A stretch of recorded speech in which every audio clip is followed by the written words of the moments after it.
With Ben and Mark, so good to see you. How's it going? This is a Lego Master. Yes. And this is Genius Builder. Exactly. How's it going? And Genius Builder as well. Yeah, sure, yeah. So, we'll go with that. Ben, you brought a lovely castle and you're a castle builder as well.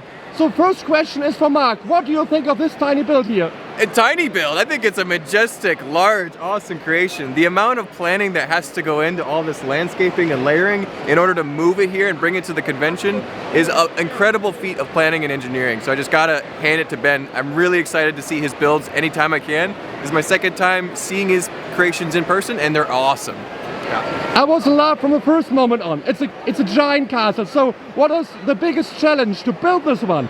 You know, just as Mark said, getting it here. I mean, it's modular. It's got a section running all the way down the center of it, and then several other sections to, I think, 11 sections it breaks down, and then the tower comes down and the top level slides apart. So it tucks in nicely into the minivan, and that's probably the hardest part, is just trying to build it modular without, you know, seeing those seams that we always try to hide. You're using a lot of gray pieces, so Bricklink is running out of it now. Yeah, well, I mean, actually a lot of them were acquired from the pab wall in Milwaukee, Wisconsin, my local Lego store.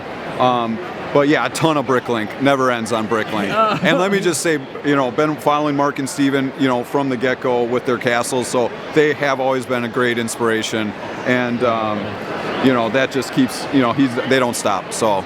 So this is a real love story here, and I know we've met before in Scareback. I've seen a little build of yours, and you've done some giant builds as well. Was one castle part of Lego Masters? So did you build a castle? Exactly, we had to build some castles on Lego Masters, which was very exciting. However, Steven and I were super tired that episode. It just wasn't quite working as expected. Our build turned out fine, but Caleb and Jacob's was better, so they got the Castle Bros title. We're no longer the Castle Bros, but we still love Castle, and I still love to see stuff like what Ben brought here today. What is your favorite detail here of Ben's castle? So what really catches my eye, the castle is amazing, but the foundation that it's sitting on is probably the most dynamic part of this build. You've got these amazing stone archways, waterfalls cascading over the landscape, carefully, intricately designed so that it is extremely visually appealing. So that's my favorite aspect of this build.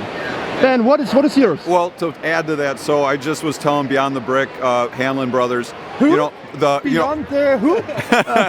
So we were just did an interview, and one of the things that I was telling them is, you know, rather than having your landscape, you know, with the castle on top of it, you don't see a ton of castles where it's blended inside the landscape, below the landscape. You know, the archways where you have shots where you can see the castle below the landscape, and just trying to, you know, bring in that mixture, what makes it a little more interesting visually, I think. Okay. So my last question is here. I mean, you're both giant builders. You've done so much stuff. I mean, this is kind of love. So someday we would love to see a massive castle, a collaboration here. Yeah, and I don't work well with others, but I would be open to that. There we go. This sounds good. Ben and Mark, thank you so much. Have a great day. Appreciate Bye. it. Thank you.